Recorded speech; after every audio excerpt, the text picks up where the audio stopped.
Thank you very much, Sean. Appreciate it. Thank you. It is great to be here, and I'm not joking. That's not like polite speaker stuff. It really is great to be here. My wife and I live about an hour and 45 minutes east of here. This is one of the prettiest parts of the state, which is one of the most amazing states in the Union. So we've hiked, biked, done all kinds of adventures in this area. So it really is an honor to be here and to be part of the event that Autumn is running here. So, and I was kidding with her, by the way. Speakers call this time slot the Death Valley time slot, right? You've just had lunch. You're a little tired. You've seen a bunch of talks already. So I am not easily offended as a speaker. I mean, you got to have a thick skin, right? So if you're nodding off, it's okay. I really don't mind. But I do reserve the right to make fun of you. So I'll point you out. Don't worry. So let me calibrate the audience here, right? So I'm a lifer in this cybersecurity business. How many of you have been personally affected, individually, or your company or friend of yours, by some negative aspect of cybersecurity? Wow. Okay. Ransomware, CEO fraud, grandma fraud, loss of identity, all that kind of stuff. 5 years ago, there would have been almost no hands. 10 years ago, 0 hands. Right? It's amazing how much this has really taken over our lives. How many of you work in the field of cybersecurity today? Some aspect of it. Okay, that's great. How many of you are trying to get into work in the field of cybersecurity? I see all these, young hands, come on, we need you. My gosh, the times are desperate, please. And how many of you in this audience will not raise your hand no matter what question I ask? See, this is what it's like in the tech audience, right? All you introverts hanging around out there. Hey, welcome, I'm one. So this is the business that we're in. What I'm going to do today is give you a little bit of history, right? Not a boring history, and it's not about me, but it's a little bit about how my life has been wrapped up in the emergence of what we call cybersecurity. It has been an astounding ride. How many U.S. taxpayers? You don't have to raise your hand. You have paid for my education. Thank you very much. Okay, over decades. In fact, yesterday was 45 years and 1 month of my career in cybersecurity. 35 of it with the federal government, the National Security Agency. Thank you. Thank you. And what an amazing ride. September of 77, undergrad degree in mathematics, not a clue as to what I was going to do. Wound up applying to this place I never heard of called the National Security Agency. Remember, never say anything, right? That place. Wound up in ComSec. Anyone know that term? There's at least a couple that are old enough. Communications security. I'll give you a quick history and how all that evolved and how we got from where we were to where we are today. So it's been amazing. But the one lesson I can tell you that's absolutely true, and is going to be true for a long period of time, this problem isn't going away. It's not, right? You ever see a quote so good, if you're a speaker, that you want to steal it? Well, I stole this one from my friend Sean Henry. Anyone in organized crime who's not getting into this stuff ought to be sued for malpractice. He said that 20 years ago. The same is true for national secrets, for your personal data, for corporate espionage. Anyone who is not getting into this on the attack side is nuts. Right? The internet is amazing, by the way. I grew up in the PC days. I'm old enough to remember the excitement when my dad brought home a set of encyclopedias to have in our house. Oh my God, that's so cool. My kids think encyclopedias are, remember Microsoft Encarta on the CD-ROM, right? Oh my gosh, I have a library in my hands, in my house, on my shelf. And now all you young people are like, who are these dinosaurs, right? I have access to the world from my desktop. That's the world that you live in. We have created the most incredible information environment ever conceived of. And yet we've also built the most dangerous, at-risk, the most incredible opportunity for bad guys to touch you from anywhere in the world. Now, I am a hopeless optimist. You cannot be in this business for longer than a decade or so unless you're one of two personality types. You make a decision which one you are. Complete cynic. Every day there's something to pick on, right, to make fun of. Oh, don't stupid users, et cetera, or hopeless optimist. You have to believe that we could do something here, right? This is so fundamental and so important, and that's where I come from, right? You want to turn that energy into something positive and constructive, and that'll be part of the story here today. So anyone who's not getting into this ought to be sued for malpractice. This was so good. I knew this guy. Sean Henry was a counterpart at the FBI when I was at NSA. And I saw this in the press. I had to call him. Sean, did you really say this, dude? Did you really say it? It's so good. Can I use it? He goes, yeah. He says, of course I said it, Tony. Why would you run into a bank, pull a gun, put your life at risk when you could do this over the wire for 100 times the return at 100 times less risk to you as a bad guy? And if you're not smart enough to do this, you're certainly mean enough to kidnap somebody to get them to do it for you, right? So that's how this goes. This problem won't go away because it's so fundamental to our lives as constructive, positive citizens, and it's such a great opportunity, therefore, to those that mean you harm. And that's just the world that we have learned to grow up in. So a couple quick things. If you're old in computer security, you have something like this running in your head, okay? And if you're math phobic, no problem. I will read to you in English what I intend by this. This is philosophy, not mathematics. Risk is a function of, that is, the risk you face depends upon three primary variables in the numerator here, right? Vulnerability, what are the weaknesses that I have? How could I be had, theoretically? Threat, who are the bad folks out there who mean me harm, right? What is their intention? What are they capable of doing? But the most important of those is consequence. What is the bad thing that could happen to me individually, to my business, to my friends, to my family? And then in the denominator, we'd use different terms, countermeasures or controls. Right? What things can I do under my control that could influence these? What could I do to lower my vulnerability? What could I do to better understand the threat that is out there? What could I do to manage the consequences of a negative thing, right? So this is philosophy. This is thinking about these kinds of problems. The key to remember here, though, is no matter how much you spend, no matter how smart you are, you can never reduce your risk to zero. You can never move your vulnerability to zero, right? And in fact, if you spend all your money on vulnerability, you're not managing the consequences or understanding the threats. So what's happening if you try to manage your risk as an individual or as a company,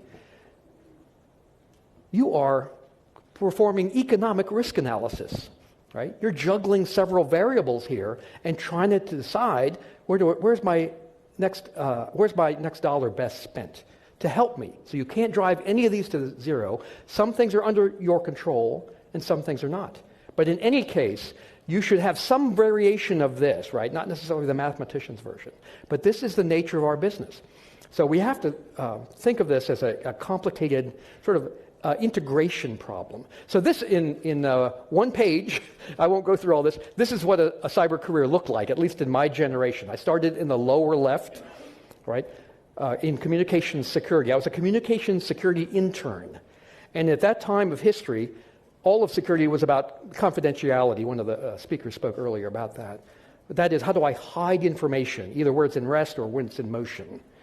But hey, the security problem has gotten a lot bigger. So what you see, and these actually all correspond to names of organizations I worked in at various points. I just pulled the headers off my career history. So it went from, and in the early days of this was about, I'll call it theoretical security. Right? There was kind of a notion of the 70s, 80s or so. Really smart people are going to invent the technology that will protect us. You don't have to worry about this stuff. The operating systems will be perfect, mathematically verifiable and all that. And I kind of came in on the tail end of that era. And then people started to figure out this messy real-life business. You know, the stuff you think you're going to do theoretically and the thing that looks perfect right in the box or to the mathematician doesn't pass the real life test. So we call that defensive operations, right? Real life. What's really going on? Okay, theoretically the solutions look great, but hey, what about my data in my situation, in my context? So things got messier and messier. And there are other threads in there about network defense. I spent my technical career as, if you have worked in zero-day stuff, finding flaws in software sort of a thing, that's my life.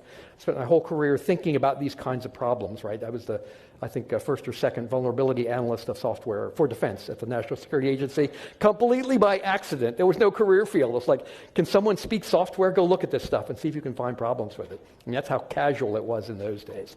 So this all started to come together. And what you see, I won't go through the details, but what you see is both a bigger and bigger understanding of the problem, right? What is the problem? It's not just about the mathematics. It's about real life. It's about the way things interact across networks. So the bureaucracy or the system starts to react to say, well, who's going to worry about those bigger problems and understand them and characterize them and try to solve them? And so what you see here is really the growth of bureaucracy to deal with these more complicated problems. I also spent a couple years in the early 90s out at Sandia National Labs. It's the engineering laboratory for nuclear weapons. So obviously, in that equation I showed you, right, remember, vulnerability, threat, and consequence. Sometimes the consequence of failure is so gigantic, so unthinkable, it dominates the equation, right? That's true in nuclear weapons. A mistake means really, really tragic things happen at a really, really large scale.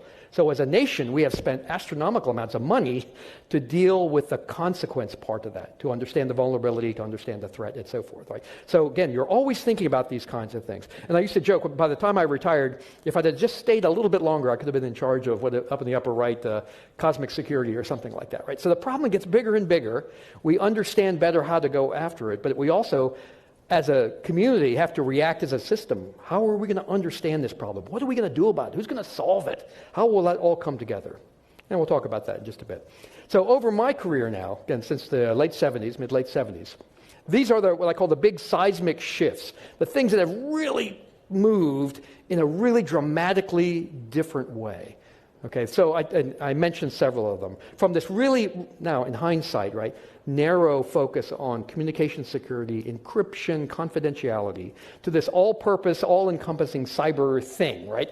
And whatever definition you have for cyber, it probably doesn't match the same definition as a lot of people, because it's about everything. It's about technology, but it's also about public policy. It's about our economic lives as citizens. Much broader, much more challenging. The focus, the goal back then was to hire smart young math folks mainly and sort of teach them the ropes, right? And this was going to be about if our mathematics is good or better than. Anyone remember the quaint old days? Some of you are way too young. When we only had one enemy at the national level, right? The Soviet Union. That was the existential threat to our nation. And the real key was, when you're a mathematician, you learn to think like this, right? The goal is that our mathematics is better than their mathematics. Because all of that security stuff is about the strength of mathematics, the ability to read traffic, how much could you collect, how long would it take you to break the communications, et cetera, et cetera. Now and you can see it even here in the back of the room, right? Analytics, operations, real life, all this has to come together to make sense of security. You can't narrow the problem down. I focused on technology, right? Someone was going to invent the perfect security. No, it's about all these other things, about operations, real life, what's happening now. Think of it as just a dynamic problem and dynamic management problem to deal with it. And who worried about security in my early generation? The government, right? I have a whole talk I give on, I'm a reformed government monopolist. I was trained to think the central government will solve this security problem. And it kind of made sense in that world of the 70s and 80s, right? We don't go, your company doesn't raise an army and go fight the enemy. You pay your taxes. The federal government pulls together, right, creates the infrastructure to deal with that physical world. That's not what happens in cyberspace, though, right? We're all participants. Whether you know it or not, whether you care or not, whether you believe it or not, you are a participant in the fight because your economic and social lives are out there on the internet. And so we all have a contribution to make. So it's like there's no one place to go. We're all involved in this. The government cannot dictate or control the solutions. And I'm old enough to remember, and I know there's at least one former military officer here, when the U.S. government would take literally 10 to 12 to 15 years to design, build, and implement a new radio for the U.S. Army. Right? How many generations of iPhone have we gone through in 10 years? Right? There's no fixed thing. Well, we could do that because we had the luxury of what seemed like a... I promise you, we were working really hard in the 70s. But, we had the luxury of a lot of time, right, that multiple years to build complex new technology. We had control of the environment. We could decide, do you have a security clearance or not? Is your company approved to work with the U.S. government or not, right? And we had the luxury of, again, by those standards, a lot of money. How many of you have all the resources, all the time, all the control that you wish you had in your environment? Anyone who says yes is not paying attention, okay? You have none of those. This is all market-driven, all user-driven. What is the new thing that comes out is what a company wants in place now. We used to call that in the 80s, Design by PC Week. Your boss would read the latest magazine, what's the coolest new technology, and say, IT people, why don't I have this today? And why are the security people holding me back? Okay, that's the market that we live in today. So, and then finally, it was all about national security, right? That you can do that when your existential threat is over there. When your existential threat is everywhere, this is a really different kind of a problem. And you heard some of the earlier speakers today, right? This is not solely about national security. This is about economic, social, privacy risk. So you are all participants, whether you choose to be aware of that or not. So let me tell you about cybersecurity and just a few lifelong lessons. Again, you're getting 45 years in one shot here. Remember that equation I had, right? Vulnerability, threat, and consequence. How did I get a job in the 70s? Green as grass mathematician without a clue. Because when you face an existential threat in that equation, and you don't really understand it, guess how much we really understood about the Soviets and their threat to us? Not that much. So what do? We do this still in the industry today, right? We hire a bunch of people and, hey, you guys pretend to be the adversary and tell us what we did wrong so we can fix it before it really gets out there. That's why they hired people like me, right, to pretend to be the adversary. So that is my career, is this vulnerability finder for defense. But here's the sobering lesson. Because the notion was, if we just pointed out problems, told people, they would either be so inspired or so frightened that they'll run off to fix every problem that we pointed out in the red team or in the penetration test or whatever. Guess what? That hasn't worked in my entire professional lifetime, not at any scale, right? Because the decision makers have lots of other things to worry about. And that kind of work, and I made my living doing this. I ran organizations of hundreds and hundreds of people doing this. That kind of job where you get paid to be a pro from Dover, show up, point out someone's flaws, give them some PowerPoint and a lovely briefing to the general, and then walk away with no responsibility to fix it. That is the best job in this industry. If you can get that job, take it. But it doesn't solve the problem, right? And that's what occurred to me as my career went along.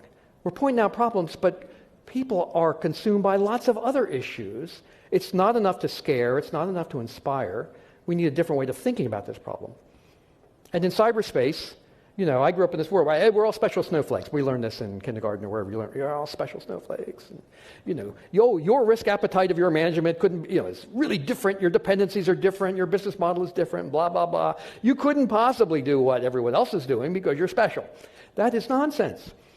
In cyberspace, we actually have vastly more in common than we do that's different. We're essentially all using the same technology on the same network, interlocked in complicated business relationships that no one in this room, including me, understand.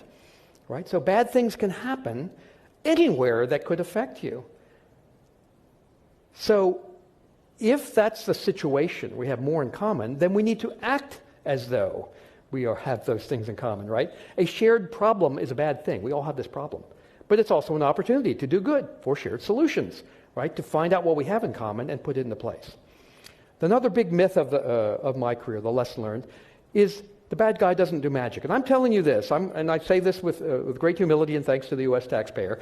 I'm one of the few security testing, maybe the only that you'll ever meet, who's worked for defense and spent his primary career inside an intelligence agency. The big bad machinery that is the National Security Agency. So every day was another look at how we attack other countries, how other countries attack us, how they attack each other. I called it grad school every day in cybersecurity, right? Working in the intelligence business. What you realize, and don't let me kid you, right? Professional bad guys are really good at what they do, no question. But they don't do magic. And if you treat them as performing magic, what's your defense against magic? Hire your own magicians, right? You have to hire scruffy-looking people, pay them a lot of money. You're not really sure what they're talking about, but you know you need them. That's great job security for old cats like me, but it doesn't get things done, right? If you study professional bad guys, and now there's a whole industry dedicated to this, they are good at what they do, but they essentially do the same things over and over again. And they build complicated, fragile supply chains. Does that sound familiar, right? We all have to deal with that. They have their own risk model. They don't like to get caught or be visible. So the more you understand about bad guys, the better able you are to design your defenses to deal with them. And that's incredibly important, right? That understanding of threat allows us to design our defense. And the key thing to remember out of this, it feels like we're getting attacked millions of times every day. We are. But we're not getting attacked millions of times by unique, magical, 10-foot-tall attacks. We're getting hit millions and millions of times every day by the same garbage over and over again. The same things that were happening in the late 80s and the 90s and the 2000s. They happen over and over again. Now, what's going on? Are defenders lazy and they don't care? No. They're just overwhelmed by this problem, right? It's operationally messy. It's not theoretically messy. Oh, just patch all your systems. Just do this. Just do that. The operational challenge, the scale of running a worldwide or a complicated distributed network, right, with fragile technology, with cranky users and complicated business partnerships has overwhelmed our defenses. But it's also important to remember that you need a way to prioritize. No matter what you are doing in defense, no matter how generous your boss or great your business model, defense is always inherently a prioritization game. You have no choice. The only question is, what do I prioritize based upon? And I'll come back to that in a little bit. And then the cyber defense, right? If we just had the magical invention, the kernelized operating system that could mathematically verify, blah, blah, blah, or if I could just train everybody to stop clicking on that phishing stuff, or is there some magic threat feed that I could buy from one of these vendors? You know, at the end of the day, cyber defense includes all those, but that's not enough. Cyber defense, at its heart, is an information management challenge. How do I collect information, move it from where it's created to where it's needed in a form that makes sense, that I can take action upon? At the end of the day, it's not about how smart you get, it's what action you take. So cybersecurity is not a thing, it's not a moment, it's not an event, it's not a mythical golden place that we ever get to. It's a machine, is the term I use, right? It's a machine that runs every day, all the time.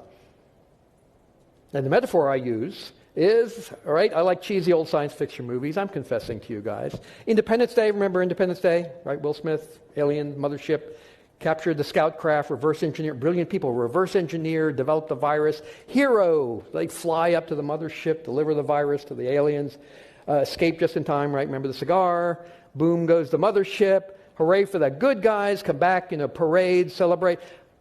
45 years in cyber defense, no parade for me, never a moment, never a victory, right? It's every day. It's the other movie, Groundhog Day, right? Remember that? Bill Murray, Groundhog Day, every day wakes up, eventually catches on. Something's going on here. Makes a small change, sees what happened. Sometimes good change, sometimes not good change. It's an information-driven machine that we live in today. Not an event, not a thing you buy, but an information-driven machine. And that is the philosophy that has driven most of my work for the last umpteen years. So finally, to the topic, the fog of war. What is this all about? Well, many of us in the DoD had to read that book in the lower right there, Lifting the Fog of War. And it was the first serious examination of, back then we called it the information age, right? The emergence of complex, of decision-making, highly risky decision-making in really complicated, dynamic, fragile environments. Remember when we first started to see CNN feeds live of war, right? Oh my gosh, for those of us that grew up in an earlier age, no, the government provides all the insight into what's going on, right? Vietnam started to break the barriers of this sort of like, online TV war was the term that was used back then. But this idea of the government's not the source of all knowledge. We're pulling, every watch center in the U.S. government had the CNN running 24/7, right, to get an idea of what was going on out there. All these commercial sources, the emergence of cell phones, so much information that was distributed across the entire environment that now became essential to the conduct of high-risk activity, including war fighting. So here's what occurred to me at this time, and this was a keynote from a RSA, if you know that name, the Ravesher Edelman. It's the biggest trade show in the business. So it's a talk I gave many years ago. And the idea was this. Here, I'm a lifelong cyber defender, as I've confessed, right? Here's the irony. Never in our history have we had more cyber defenders working in this business. Never have we had so many great tools. Look at the back of the room here. Never have we had so many great insights and feeds about the activities of bad guys. Oh my God, we are this embarrassment of riches. It's astounding to an old cat like me. And yet, we're not getting better. Now, technically, we are getting better. But who's getting better faster than the good guys, right? It's the bad guys. If you want to see capitalism, don't study the good guy economy, study the bad guy economy. If you want to see economy of scale and specialization of jobs and information sharing, honestly, go study the bad guys. People do this for a living, right? It's incredible because it's very Darwinian, it's very capitalistic, because there's money to be made. There's a lot of incentive. Here, we're all like on our own, trying to defend ourselves. So this fog was, so my observation, it's not that people are lazy or they don't care. They're overwhelmed by this noise, by this fog. There's too many choices, right? Too many choices, and we know this in our consumer lives today. It doesn't always empower you. It often paralyzes you. You can't figure out what to do because it all sounds pretty good, right? So the fog is all the technology, all the news, all the marketing claims. We're just overwhelmed by it. So what does someone do in that situation? Well, there's a couple things. Part of this fog is the language, right? And these are just some of the buzzwords picked out of a day's worth of how many of you work for a boss whose eyes glaze over every time you start talking about this kind of stuff, right? It's overwhelming. Hey, there's a bunch of us that work in this stuff professionally. It's overwhelming for us trying to keep up with this craziness, right? There's so much going on. But you know what's really changing? It's even foggier. How many of you have to deal with security frameworks? Of course you do, whether you know it or not, right? If you handle credit card data, if you handle medical data, if you operate in Europe, every sector of the economy that you're involved with is just awash in these security frameworks. Every one of them is well-intended, right? A defined way to take information, and you deal with something that's sensitive or important, and therefore you have a responsibility to protect it. And so this framework says, okay, you have to understand this information, develop a plan, put the plan into action, et cetera, right? There's a gazillion of these things, and they're growing faster and faster than any one of us can keep up with it. So no wonder we're confused, right? We're just overwhelmed by this problem. So that's what I was trying to get to. And so for me, the answer was to think about this problem differently and how to approach it, right? I confess, I'm a reformed monopolist. If you guys just paid your taxes, don't worry, we're going to solve this someday. Didn't quite work out that way. What's really changed, and I've tried to be a part of this change, is what I call community behavior, and you've heard several people talk about it during this event here, right? How do we recognize that we have more in common than different? How do we recognize that the government on its own is not going to save us? And by the way, many of the smartest, noblest, most dedicated human beings I've ever worked with, I worked with in government. Some of them are still there. Some of them are out here now in the private sector doing great things, right? We need the government. We need the state government. We need the federal government. We need this, but we need much more. And so how do we bring all that together? So for me, it has to do with this notion of community behavior. These are just 4 logos of different examples. I'll give you a very brief. CVE, Common Vulnerabilities and Exposures. Anyone know what that is? You got to be kind of in the weeds here. Yeah, bless your hearts. Okay, so I'm the first government sponsor of CVE. Imagine, like we're here in a pandemic, right? Imagine if every company in the economy, every medical supplier, every drug manufacturer, every doctor, used a different name for any symptom or any consequence or any activity. The chaos. Well, it's like late 90s. That CVE is a late 90s thing. That was the case in vulnerability analysis. Whoever found a flaw in a piece of software got to name it. And as soon as it got to bug track, it got a different name. As soon as it got to McAfee, it got a different name.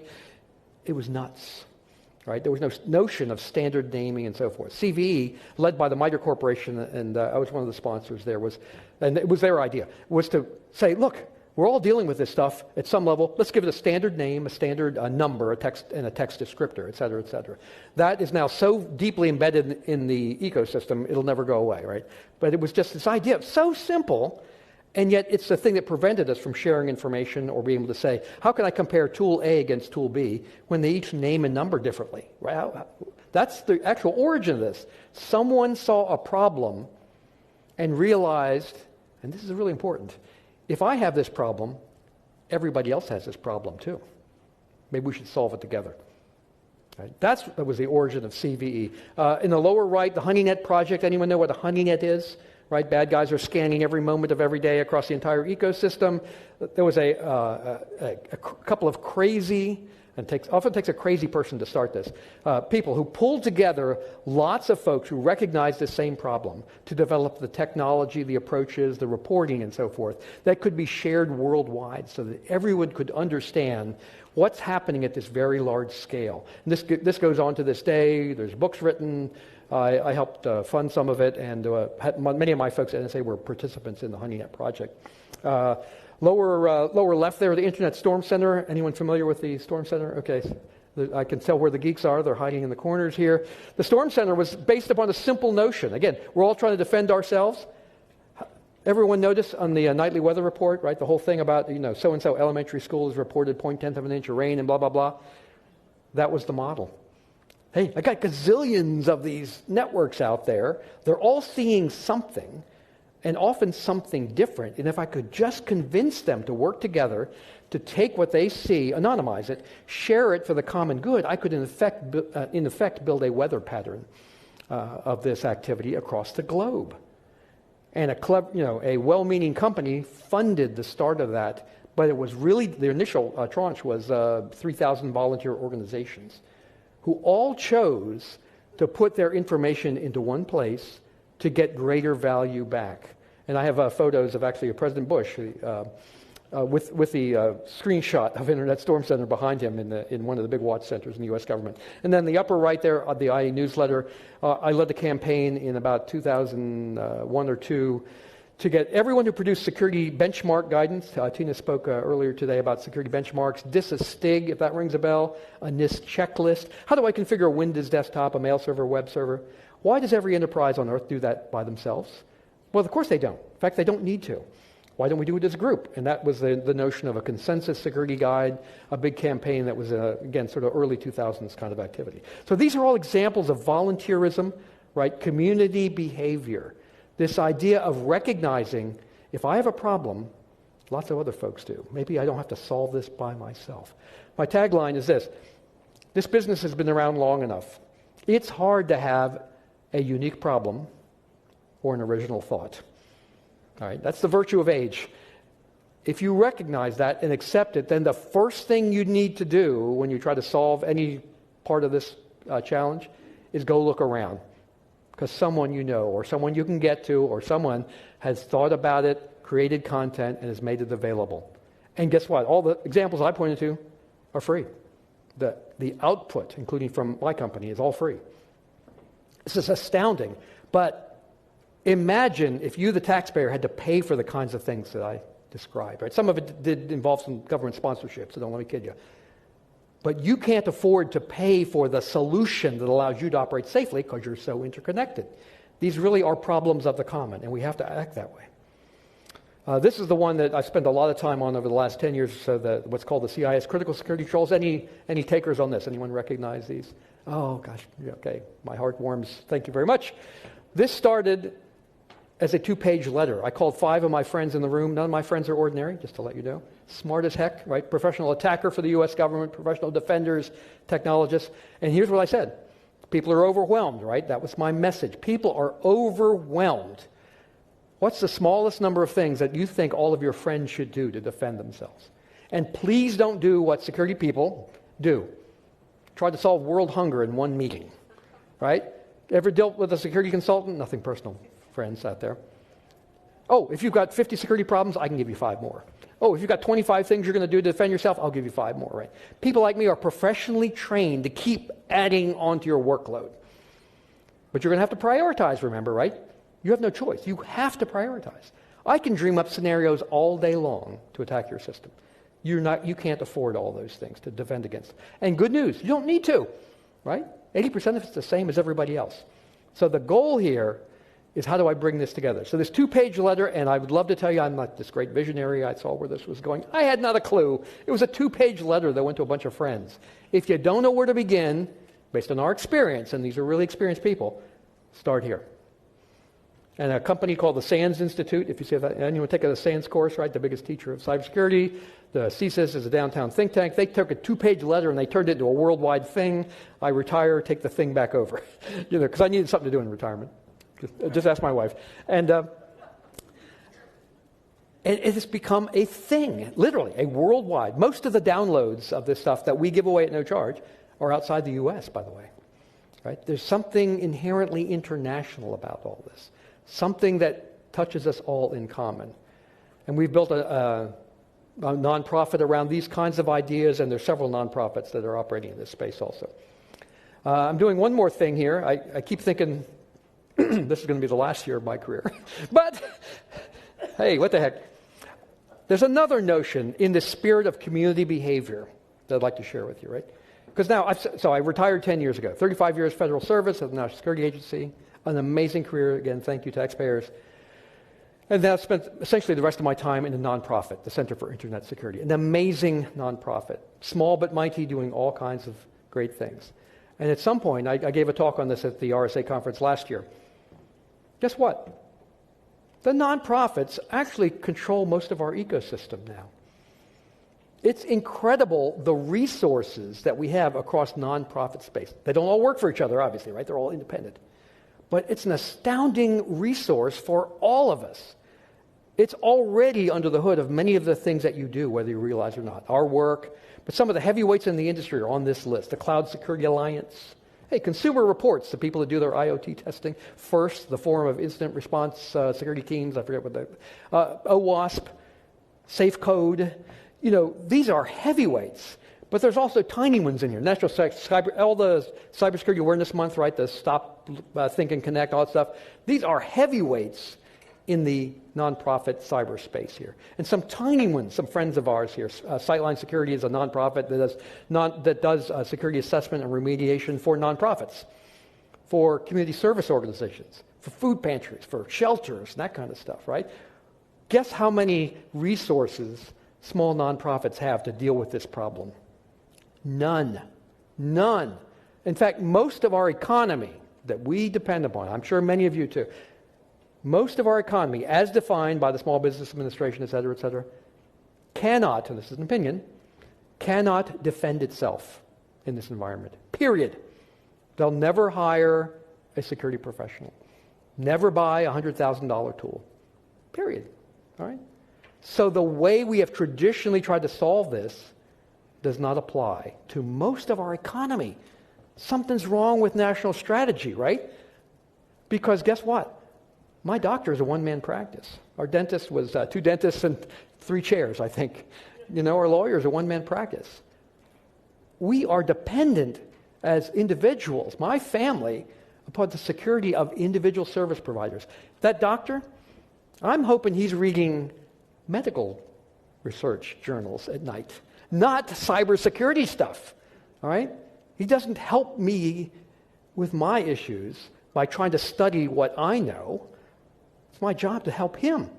So that's the nature of this problem. It pervades the economy. So we're used to talking to each other, right? Again, many of you are in the business. Some of you are not, though, right? And good on you. You're here trying to learn about technology and maybe a little bit about security. But we really can't leave everyone on their own. So this is kind of the latest thing. I've got 30-some, again, from heavyweight to tiny nonprofits working together. Now, we're not all going to work for each other, right? This is a good faith. We will find every opportunity to share work, to align our work.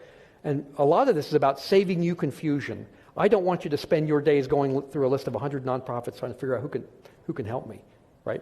The idea is to organize ourselves, share our work wherever possible so that you can benefit directly from it. So community action really matters. As I said, every issue that we deal with is cross-border, industry-wide. Most of us can't defend ourselves. Also, the times are different. And this is painful. I grew up in, my dad was a three-war Army veteran. I grew up in a federal family, right, a military family. My wife grew up in an enlisted Air Force family.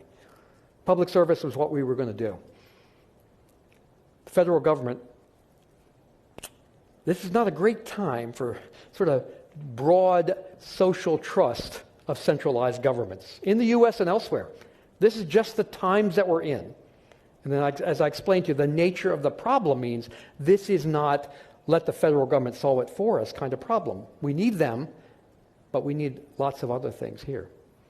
So we need different ways to operate. And I think, for example, nonprofits, community behavior, et cetera, and there's a lot of great commercial companies that contribute a lot to make these nonprofits successful. But that's how we have to think about it. Getting legislation passed. Someone talked this morning about the privacy legislation happening at the national level. Good luck with that. I think our prediction is at least 5 to 7 years before we see anything comprehensive coming out of D.C. It's just so fractured right now. Another thing that community action can help with is sustainment. I'm old enough now to have seen 100 good ideas come into this industry and disappear because no one planned for how they're going to be kept current.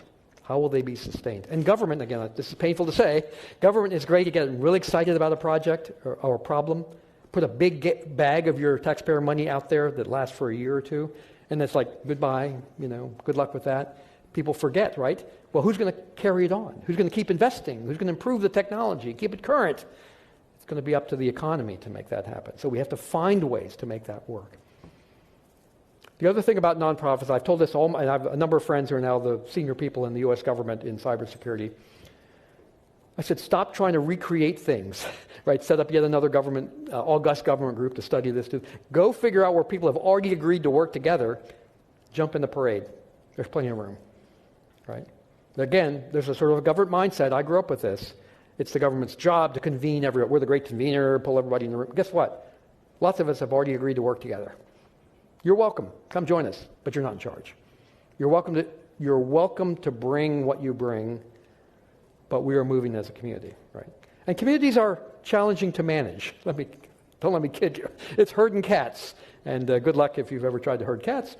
But it's worth it because the power that you can bring, right? The collective action, cost effectively, socially acceptably, is really an important thing. And when you do this, the other thing I will share with you here, I've spent a lifetime in this industry. What makes this kind of activity work? This industry, and I'm not saying this to just butter up my audience here. It is full of great people, highly talented people of goodwill, right? Who see the security of our online world as something worth saving, something worth investing in, something worth giving their personal time to. The business model of our nonprofit, I think we're close to 400 people now, but our footprint is hundreds, in fact, an uncountable number of volunteers around the world. And if you get something from us, this is not a plug for our work here, but if you get like a security benchmark from us, I promise you, you can only dream of hiring the people that worked on that as volunteers under the umbrella of the Center for Internet Security. Right? You couldn't find those people. If you could find them, you couldn't afford them. The power that you can get through this kind of activity is just off the charts. If you start from scratch with your own people, what are you thinking? Right? Start from what, you don't have to follow exactly what we do, but start from where we have put it out there, because you're getting the benefit of some of the best talent that I can imagine in this industry, voluntarily giving their time and their skill to create products that you get to use, right? This is not rah-rah, kumbaya, bumper sticker, let's work together. This is the creation of services and products with direct social benefit, right? So that's what we need to do. That's what we need to follow. Okay, so I have a couple more things to say, but I'm going to take a brief break here. Are there any questions, or have I scared you? I didn't see any heads hit the desk. I'm so thrilled. Any questions? Otherwise, I have a couple other things. As my wife said, no one ever gives me an open mic. So it's like so cool. I'll talk forever about this stuff because I love it. Yes, sir. So I work cybersecurity. Can you hear me well? Yes. Okay. I work cybersecurity for the local government. Okay.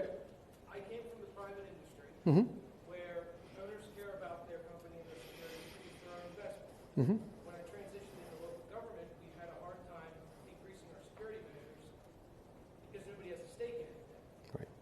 How do we bridge that gap and get our government leaders to care more about security besides doing the bare minimum? Sure. Okay, so the question was about, so going into state and local government, right? And so the lack of like economic incentive, business success, as a real measure of performance there. I didn't mention our nonprofit. Do you know what an ISAC is? So my nonprofit is the Multi-State ISAC, Information Sharing and Analysis Center. So we actually have, as members of that, this is work funded by Homeland Security, 14,000 state, local, tribal, territorial governments. So that crew of 14,000, they care because they're really into this. Doesn't cost them anything. We provide them with services, with products, et cetera. We run all the advisory and bulletin kind of stuff. But at the end of the day, somebody has to care there, right? And it's about the delivery of services for citizens. Right? That's what is at stake here. And the demand from the citizenry, right? You don't want to go stand in line at the MVA, do you? Right? You want to do this online. You want to renew your license online. You want to get access to records that the state has or correct them, and you want to do that. So you have to find a different way to appeal to the incentive in service, in state and local service, government service, is really about the quality and the confidence that the citizens have in what they're doing. So it's unfortunate you're not kind of getting that where you are, but if you want to talk to me later, we can talk about the issues of state and local governments here. But again, it applies, and we have seen that up close and personal with elections here, right? It is just overwhelming. We're also the election infrastructure ISAC. So we don't set the standards for voting machines, but registration, polling books, election day reporting, all that kind of stuff. We work with, I think, 3,000 election organizations across the country on all those kinds of things. So the state and local stuff is really important. If anyone here from state or local government, I know some of you are for sure, yeah. This is important stuff, right? And I hope it's for the same reasons that I just described. This is about the confidence and quality of the service that we provide. Here's the challenge I've always had in the federal service or any service job. You don't get this. Burning platforms don't work in federal service. Again, I don't know what your experience. You can't scare federal employees into change. They aren't going out of business. The only thing that gets them moving is inspiration, frankly. They all think they're believers, right? And they are. And to get them to change, though, you have to convince them of a more important need, a higher goal, and something more like that. This is why I got a job as an evangelist, right? To help convince people of how important this is. Not by scaring them, not by saying we're going to go out of business. It's about you signed up for public service. This is a part of it, right? The things that we have to do to inspire that kind of action. So, any other quick questions? I always have another story, so don't feel. And I'm not offended if you don't have a question. And I'll stick around afterwards too if you do have others. So, a couple of quick things. Number one, I think we still have a number of the young folks here. Hurry up. We need you. Okay? Here's a quick story. So my son is in this business now. I'm proud to say, earlier this week I was in Minnesota. My son and I, my youngest, we gave our first father-son technical conference presentation. It's the passing of the torch, right? So I can eventually retire, and I can't tell you what a great thrill that was. But his background was in economics. And he interned with some cyber companies when he was an undergrad. But, he had this dream of being a fish and wildlife economist. Anyone want to guess how many jobs there are in the D.C. area for fish and wildlife? So he winds up remaking himself as an IT person. And he turns to me and he goes, "Pops, is it too late for me to get in this business?" I said, No, my son. The wise old guy. He's way taller. He's way taller than me. It's a big deal. I said, "It's really clear. My generation is not going to solve a single foundational problem in computer security in my lifetime. So lifetime employment for you, my son, and by extension, all you young people. But I need you to solve some of these problems so my doggone retirement check will show up every month as regular as rain. So get to work, you kids." But we really need not only more people, but a diversity of thinking, right? In my talk, I tried to help you understand. The original dream was technology will save us. Brilliant people will invent a thing. That's not what's happened, right? It's much different than that. This is an economic issue, a social risk issue. We need economists. We need political scientists, public policy people, right? Behavioral economists.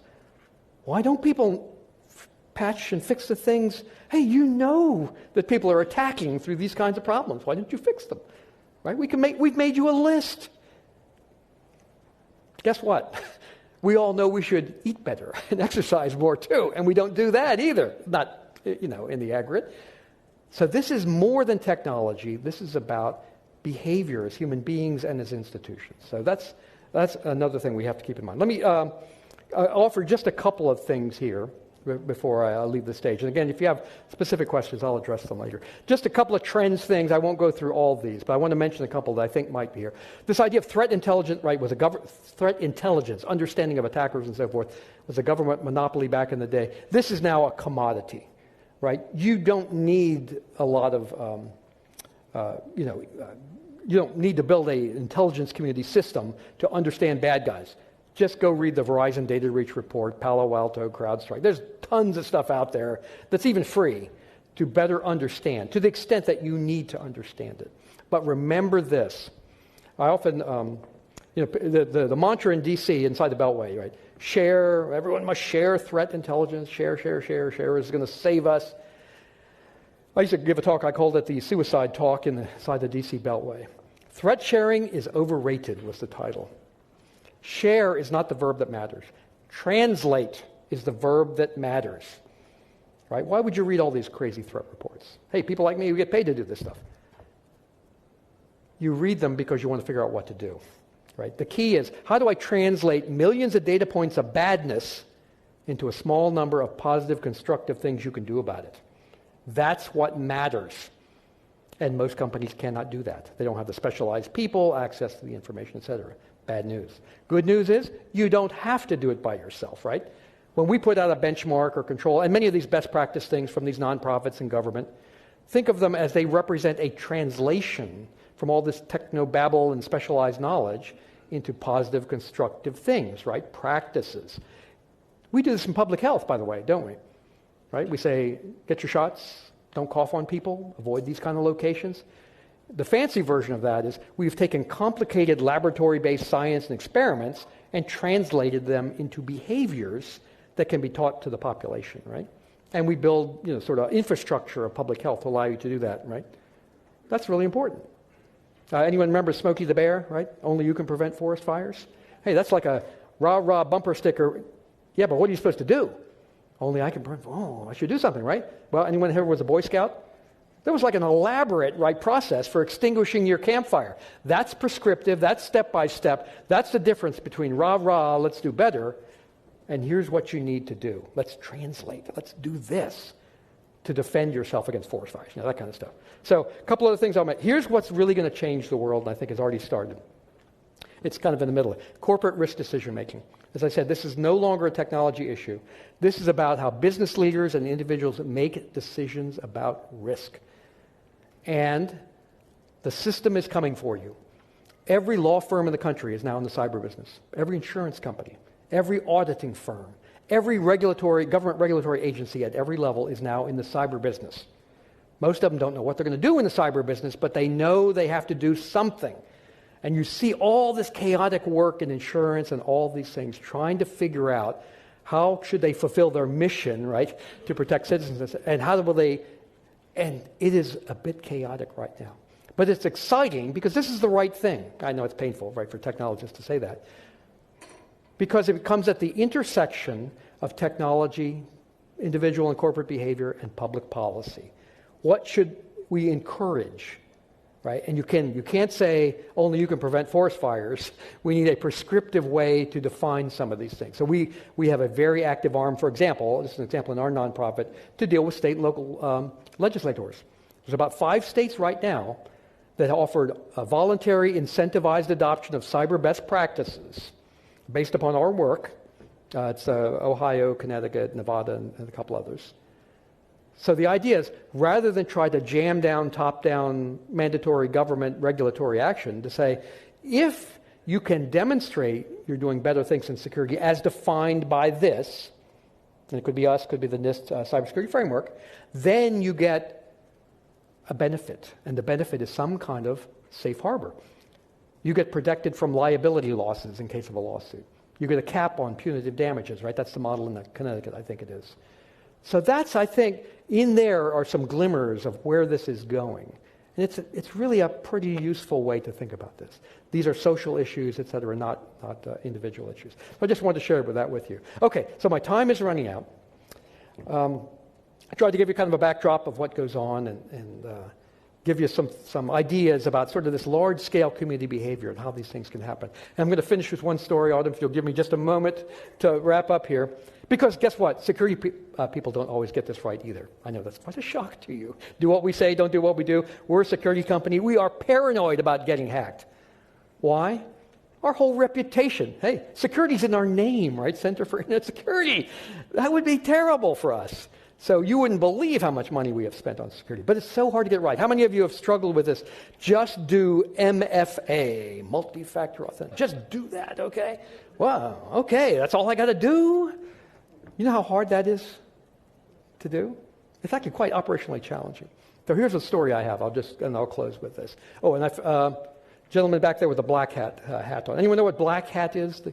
The general term. It's the biggest. Used to be known as the biggest hacker conference in the world. It's actually not just one conference, right? It's back-to-back, Black Hat and DEF CON. Black Hat by now is pretty cleaned up, pretty corporate, et cetera. DEF CON, if you ever hear the news about the kids hack the Keno system in the casino or put cement in the toilets, or that's DEF CON, right? Everyone's dressed in black and they got the piercings and cool hair. If I could have cool hair, I would have cool hair, believe me. So I was the keynote speaker for Black Hat and DEF CON 2008. Had never been out there. First ever NSA, senior executive speaker to come out to talk to this. I had no idea what was going to happen.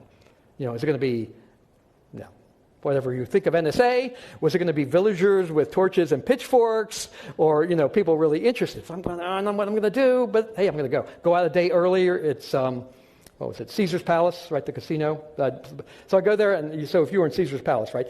4 of the longest parallel escalators you'll ever see in Caesar's. I get there the day before, I go up, get my badge, and they figured out, oh, you're the NSA guy. Oh, okay, so they gave me the badge.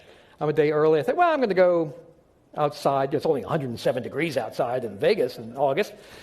Riding down the escalator, I got the little map, I got my badge, and I'm just heading down the escalator. It's kind of empty there. And up in front of me, there's a guy who's clearly coming to this conference, who is dressed in black from head to toe, who's got a roller bag in his hand.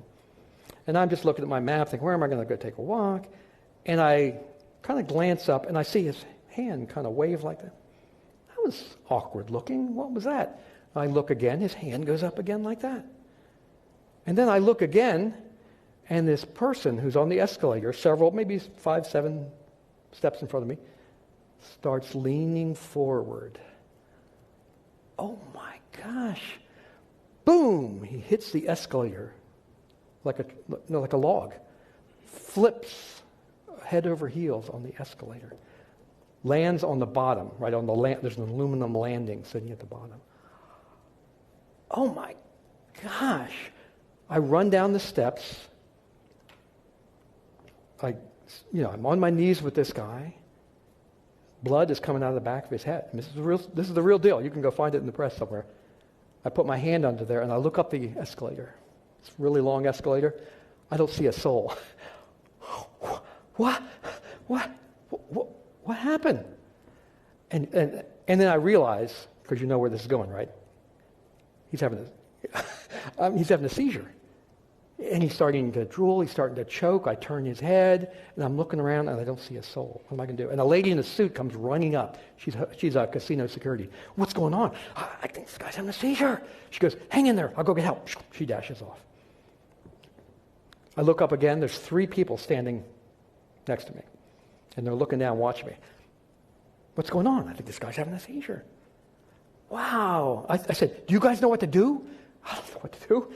Oh, yeah, we're emergency room nurses. What? Get down here, fix this guy. Oh, no, you're doing fine. You're doing fine. Just don't let him choke. You got it all. And he's shaking violently and the whole bit. And now chaos, right? Security shows up. People are showing up. Oh, my gosh. And finally, an EMT shows up. I let go. They put a towel under his head, and I get up. I'm covered with blood. And one of the emergency room nurses, who I became friends with later, Brad the nurse, was a famous guy in the Black Hat lore. He goes, hey, dude, you need to go wash up. You don't know where that guy's been. Oh, yeah. So, I head off, wash my hands. I come back out. Now it's just, there's a massive crowd, big chaos. And the guy is okay, sort of okay. He's sitting in a mobility scooter. Someone had loaned him one of those scooters. He's sitting there. His eyes are but his eyeballs are back, and he's kind of dazed. And I'm walking up, and the EMT is right there with him. And he's this far from this poor guy, looking him in the nose and going, Tony, are you all right? Are you all right? And I'm walking up, and I see in the EMT's hand my name badge. My name badge. And I come up to, excuse me, my first thought was, isn't it a small world? This guy's name is Tony. How weird is that? Excuse me, is that guy's name Tony? Because that's my badge. You're Tony Sager? Who is this guy? I don't know. He's some guy that fell down the escalator. I don't know. Well, in running down the escalator, I had dropped my badge, my credential, right? My single-factor authentication credential was sitting on him when I left the room. So anyway, it's now chaos. So they get that figured out. The organizer, who I'd never met face-to-face, comes walking up and says, "You're Tony Sager? Oh my gosh, I'd heard you'd fallen down the steps. You're my keynote speaker tomorrow morning. I didn't know what I was going to do." Oh, thanks for your concern. I really appreciate that. So we went from, oh, by the way, so it was a single-factor authentication. That's kind of the joke, right? They just looked at my license, handed me a badge with my name on it, no photo, nothing else. So whoever held that was Tony Sager. By the way, so I get a nice plug from a couple of industry, I'm sorry, I've gone over it, from a couple industry magazines. Hey, Good Samaritan. So this is a Black Hat, right? Good Samaritan. All my folks are coming. Everybody, oh, how you doing? Are you okay? I'm fine, this poor guy. Turned out the guy was fine. He was back at the conference next day. He did have a seizure. By the end of the week, when it got to DEF CON, right, with the piercings and the kids in black, it went from Good Samaritan, Tony saves this poor soul who falls down the escalator, to NSA guy threw our hacker brother down the stairs, and I became some villain at the end of DEF CON. So you can't get it right? So that's the nature of security, but that's what happened. So always remember, 2 factors, right? That's why they say multi-factor. So thank you very much for your time and attention. This is where I've spent my life in public service. It is such an honor to have done so. I was inspired into this path by my own father. Many of you will find your way in a similar path. You guys are my neighbors, right? As I mentioned, we don't live far from here. I'm really impressed by what they're trying to accomplish out here in this part of the state. So I want to thank you again for giving me the opportunity to share my experiences with this group. So thank you all very much. If you have other questions, I'll be around. Thank you.